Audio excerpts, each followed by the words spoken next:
لا حول ولا قوة إلا بالله العلي العظيم. أعوذ بالله من الشيطان الرجيم. بسم الله الرحمن الرحيم. الحمد لله رب العالمين بارئ الخلائق أجمعين باعث الأنبياء والمرسلين والصلاة والسلام على سيد الأنبياء والمرسلين وعلى آل بيته الطيبين الطاهرين. أما بعد، فقد قال الله سبحانه تبارك وتعالى في كتابه المبين وهو أصدق الصادقين وقوله الحق. بسم اللہ الرحمن الرحیم. یا ایہا الذین آمنوا کتب علیکم الصیام کما کتب علی الذین من قبلکم لعلکم تتقون. ناظرین کرام، السلام علیکم ورحمۃ اللہ وبرکاتہ. گزشتہ درس میں آپ حضرت کی خدمت میں اسی آیہ کریمہ کے ذیل میں کچھ باتیں عرض کی گئی تھیں کہ خداوند عالم نے یہ ان عبادتوں کو اس لیے انسانوں پر واجب کیا ہے، اس لیے انسانوں کو ان عبادتوں کا حکم دیا ہے تاکہ اس سے خود انسانوں کو فائدہ ہوتا رہے، اور ان عبادتوں کے ذریعے سے انسان اپنے اس مقصد تک پہنچ سکے کہ جس کے لیے اسے خلق کیا گیا ہے، جس کے لیے اسے پیدا کیا گیا ہے. خلقت کا مقصد کیا ہے؟ رضایت الہی، قربت اللہ. یہ کیسے حاصل ہوگا؟ کہ ان طریقوں سے کہ انسان ان عبادتوں کے ذریعے سے، ان روزوں کے ذریعے سے، ان نمازوں کے ذریعے سے. خالق کائنات نے یہ جو ماہ مبارک رمضان میں یہ عبادت، یہ روزہ واجب قرار دیا ہے، اس کا ایک مقصد بھی، ایک ہدف بھی بیان فرمایا ہے اسی آیہ کریمہ میں. لعلکم تتقون. روزہ واجب کیا گیا ہے تمہارے اوپر، کیوں؟ شاید کہ تم اس عمل کے ذریعے سے، اس عبادت کے ذریعے سے متقی ہو جاؤ، تقوی اختیار کر لو. تقوی کیا ہے عزیزو؟ وقع یقی، یہ عربی کی لفظ ہے کہ جس کا مطلب ہوتا ہے لغت کے اعتبار سے بچانا، محفوظ رکھنا. وقع یقی اسی سے بنا ہے تقوی، یعنی اپنے کو انسان محفوظ رکھے. کن چیزوں سے؟ ان تمام چیزوں سے جو خدا کو پسند نہیں ہے، ان تمام چیزوں سے کہ جو انسان کو اس کے مقصد خلقت تک پہنچنے میں مانع ہو رہی ہیں، حائل ہو رہی ہیں. وہ چیزیں کون سی ہیں؟ بہت سی ایسی چیزیں ہیں کہ جو انسان کو اس مقصد تک پہنچنے سے روکتی ہیں. اگر انسان اپنے کو ان چیزوں سے محفوظ رکھ لے تو وہ ہے متقی، وہ ہے پرہیزگار، وہ ہے، اسی کو متقی کہتے ہیں. اور قدرت نے کہا کیسے متقی بنو گے؟ کہا بہت سے راستے ہیں، ان میں سے ایک راستہ یہ روزہ ہے، یہ عمل ہے، یہ عبادت ہے کہ جو ماہ مبارک رمضان میں تمہارے لیے واجب قرار دی گئی. یہ عبادت ہے جو تمہارے لیے ماہ مبارک رمضان میں واجب قرار دی گئی ہے. یعنی صبح کی اذان سے لے کر مغرب کی اذان تک خدا کے حکم سے، خدا کے لیے کچھ کھانا پینا نہیں ہے. ایسا نہیں کہ صرف یہ روزہ صرف کھانے اور پینے سے اپنے کو روکنے کا نام ہے، نہیں. اصل مقصد کیا ہے اس کا؟ لعلکم تتقون. کہ آدمی کھانا نہ کھائے گا تو متقی ہوگا، پانی نہ پیے گا تو متقی ہوگا؟ کہ نہیں، کھانا نہ کھانے سے، پانی نہ پینے سے متقی نہیں ہوگا. لیکن اگر انسان صبح کی اذان سے لے کر مغرب کی اذان تک فقط اور فقط اس کو یہ خیال ہے، اس کو یہ تصور ہے کہ یہ جو عبادت ہم کر رہے ہیں، یہ جو عمل ہم انجام دے رہے ہیں، فقط اور فقط رضایت الہی کے لیے، خدا کی خوشنودی کے لیے، قربتاً اللہ کے لیے، جب یہ خیال اس کے ذہن میں رہے گا ایک مہینے مکمل طور سے، تو اس ایک مہینے میں انسان کبھی بھی آمدن اور جان بوجھ کر اپنے کو ان اعمال کی طرف نہیں لے کر جائے گا جو خدا کو پسند نہیں ہے، جو خدا جن سے منع کر رہا ہے، اس طرف نہیں جائے گا. یہ اثر ہوگا، یہ روزہ اس طریقے سے روکے گا انسان کو. اس طریقے سے یہ ماہ مبارک رمضان کا اثر بھی ہوتا ہے. آپ دیکھیں کہ پورے سال میں جو ہماری زندگی کا طریقہ رہتا ہے وہ مختلف ہوتا ہے. اس ماہ مبارک رمضان میں ہماری زندگی کی طرح اس کا روزے کا اثر ہوتا ہے. یعنی ابھی آپ عام حالات میں دیکھیں، عام معاشرے میں دیکھیں کہ ابھی کوئی انسان روزے سے ہے، کوئی دوست ہے، اس کا دوست روزے سے ہے، اور خدا نخواستہ اس نے مثلا کوئی بد کلامی کر دی، کوئی غیبت کر دی، کچھ جھوٹ بات اس نے کہہ دی، اس کے دوست کو پتہ ہے کہ مثلا یہ روزے سے، تو فوراً اس کو ٹوکے، ہم روزے رہ کر تم اس طریقے کی بات کر رہے ہو، روزہ ہو کر تم ایسا کر رہے ہو، یعنی کیا؟ یعنی یہ مہینہ یہ اجازت نہیں دیتا کہ تم برائیوں کی طرف جاؤ۔ یہ مہینہ اس طریقے سے، اگر خدا کے لیے واقعاً انسان یہ کام کر رہا ہے، خدا کے لیے واقعاً یہ روزہ رکھ رہا ہے، تو پھر یہ روزہ انسان کو ان برائیوں کی طرف نہیں جانے دے گا۔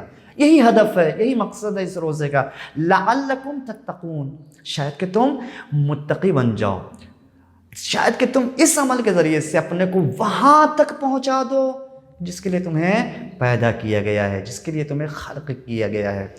بہت سی چیزیں ایسی ہیں کہ جو انسانوں کو اس مقصد تک نہیں پہنچنے دیتی، جیسے ہمارے جسم کے لیے بہت سی بیماریاں ہیں، بہت طریقے کے امراض ہیں، اسی طریقے سے انسانوں کے روح کے لیے بھی بہت سی بیماریاں ہیں۔ انہی بیماریوں سے اپنے کو بچانا، یا ان بیماریوں میں اگر انسان خدا نخواستہ مبتلا ہو گیا ہے تو ان سے نجات دینا، اسی کا نام تقویٰ ہے، اسی کا نام متقی ہونا ہے۔ ان بیماریوں سے، اگر جسم کے متعلق جو بیماریاں ہیں، اگر انسان اس پر توجہ نہ دے یا ان کی طرف متوجہ نہ ہو، ان کا علاج نہ کرے، تو آہستہ آہستہ یہ جسم اتنا کمزور ہو جائے گا کہ پھر اب انسان زندہ نہیں رہتا، ختم ہو جاتا ہے۔ اسی طریقے سے اس روح کے لیے بھی بہت سے امراض ہیں، بہت سی بیماریاں ہیں کہ اگر انسان بھی ان بیماریوں کی طرف متوجہ نہ ہو، اور اگر پتہ چل جائے کہ ایسی بیماری میں مبتلا ہو چکا ہے اور ان کا علاج نہ کرے، ان بیماریوں کو دور نہ کرے، تو اس طریقے کے امراض اس روح کو اتنا نقصان پہنچاتے ہیں، اتنا نقصان پہنچا دیتے ہیں کہ انسان روح کے ذریعے، روح کے اعتبار سے اتنا پست، اس کی روح اتنا کمزور ہو جاتی ہے کہ اب اس میں اور ایک جانور میں کوئی فرق نہیں رہ جاتا، روح ختم ہو جاتی ہے۔ انسان کا جسم رہتا ہے، چلتا پھرتا، اٹھتا بیٹھتا، کھاتا پیتا، تمام چیزیں موجود ہیں، لیکن روح کے اعتبار سے چونکہ روح ختم ہو چکی ہے، اور جانوروں کے ہاں روح نام کی کوئی چیز نہیں ہوتی، لہٰذا اب یہ جانوروں کی طرح ہو جاتا ہے۔ بلکہ یہی نہیں، قرآن کہتا ہے نہیں، بل ہم اضل، یہ تو جانوروں سے بھی بدتر ہو چکا ہے۔ کیوں؟ کہا کہ ان کے ہاں تو جانوروں سے بدتر ہو چکا ہے۔ کیوں؟ کیونکہ ان کے ہاں روح نہیں تھی، اس کے ہاں تھی، لیکن اس نے اپنے اعمال کے ذریعے سے اس کو ختم کر دیا ہے۔ کون سی بیماریاں ہیں، کون سے وہ امراض ہیں کہ جو روح کو نقصان پہنچاتے ہیں؟ ان میں سے ایک بیماری ہے غیبت کرنا، جو ہمارے معاشرے میں بڑے افسوس کے ساتھ کہنا پڑ رہا ہے کہ ہمارے بہت سے معاشرے میں آپ نے دیکھا ہوگا کہ دوستوں کے درمیان جہاں اٹھتے بیٹھتے ہیں، یہ غیبت، کسی کی برائی کرنا، کسی کے اوپر طنز کرنا، کسی کے اوپر چھیٹا کشی کرنا اتنا رائج ہے، اس طریقے سے لوگ کہتے ہیں کہ ان کے لیے جسے عادت بن چکی ہے، اور وہ متوجہ بھی نہیں ہے کہ یہ ایک گناہ کبیرہ ہے، یہ ایک ایسی بیماری ہے روح کے لیے کہ جو روح کو کھوکھلا کر دیتی ہے، متوجہ بھی نہیں اس کی طرف۔ بہت سے ایسے اعمال ہمارے درمیان ہوتے ہیں کہ جو غیبت ہوتے ہیں، لیکن ہم ان کی طرف متوجہ نہیں ہیں۔ یہ غیبت انسان کے روح کو بہت کمزور کر دیتے ہیں۔ پہلی بار انسان جب کسی کی برائی کرتا ہے تو ہو سکتا ہے اس کے ضمیر کی آواز آئے، نہیں ہم کو ایسا نہیں کرنا چاہیے تھا۔ یہ بھی ایک خدا نے انسان کے اندر ایک طاقت رکھی جس کو نفس لوامہ کہتے ہیں، کہ جب پہلی بار انسان گناہ کرتا ہے تو اندر سے ملامت ہوتی ہے کہ نہیں ایسا نہیں کرنا چاہیے تھا، لیکن جب مسلسل اسی کام کی انسان تکرار کرتا ہے تو پھر وہ نفس کی وہ آواز، نفس لوامہ کی وہ آواز آنا، ضمیر کی اس آواز کا آنا بند ہو جاتا ہے، پھر انسان کے لیے عادت ہو جاتی ہے اور وہ اس کو کوئی اثر نہیں ہوتا، وہ اسی طریقے سے اس عمل کو انجام دیتا ہے کیونکہ اس کی روح کمزور ہو جاتی ہے۔ غیبت کا اثر روح پر بہت ہوتا ہے، لہٰذا اس سے انسان کوشش کرے کہ اس کی طرف پہلی بات تو متوجہ ہو کہ وہ کون سے ہمارے اعمال ہیں جو غیبت میں شمار ہوتے ہیں، اور وہ کون سی ہماری باتیں ہیں، کون سے ہمارے جملے ہیں کہ جو غیبت ہیں لیکن ہم متوجہ نہیں ہیں۔ یہ بہت بڑا گناہ ہے اور اس کا اثر روح، اس سے محفوظ رکھنا، اس سے اپنے کو بچانا، یعنی تقویٰ اختیار کرنا، یہ روزے کے مقاصد میں ایک مقصد یہ ہے کہ تم اپنے کو ان برائیوں سے محفوظ رکھو، تم اپنے کو ان برائیوں سے دور رکھو، لعلکم تتقون۔ ہو سکتا ہے پورے سال میں تمہارے لیے عادت رہی ہو کہ دوسروں کی برائی کرتے رہو، لیکن ماہ مبارک رمضان میں نیت کرو کہ تم خدا کے لیے روزہ رکھے ہوئے ہو، خدا کے خوشنودی کے لیے، قربتاً اللہ کے لیے تمہارا روزہ ہے، اور اس کے لیے تم کو روزہ رکھ رہا ہو سکتا ہے یہی روزہ تمہیں اس طریقے کا کام کرنے سے روک دے، لعلکم تتقون، شاید کہ تم متقی بن جاؤ۔ سرکار دو عالم حضرت محمد مصطفیٰ صلی اللہ علیہ وآلہ وسلم کے زمانے میں اب دیکھیں کتنا سخت ہے اور کتنی تاکید کی ہے، بہت سی روایتوں میں اور قرآن مجید میں بھی منع کیا گیا کہ یہ غیبت، یہ عمل بہت برا ہے، اس سے اپنے کو محفوظ رکھو اور دور رکھو۔ پیغمبر اسلام کے زمانے میں ایک انسان نے کوئی گناہ کیا تھا، کوئی غلطی کی گئی تو اس پر حد جاری کی گئی، اس کو قتل کی سزا ملی۔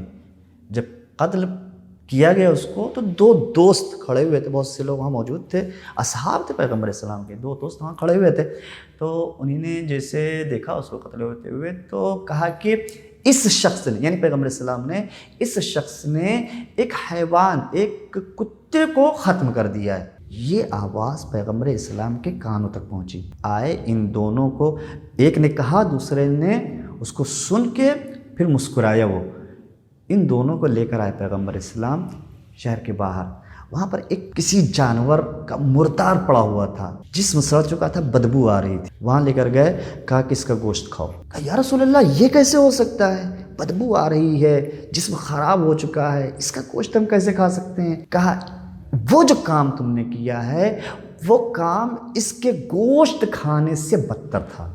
تم نے ایک انسان، حالانکہ وہ مجرم تھا، اس کو سزا دی گئی تھی، پھر بھی پیغمبر اسلام کہہ رہے ہیں کہ حق نہیں ہے تمہارے پاس، تم کو حق نہیں ہے کہ تم کسی کی غیبت کرو، کسی کی برائی کرو۔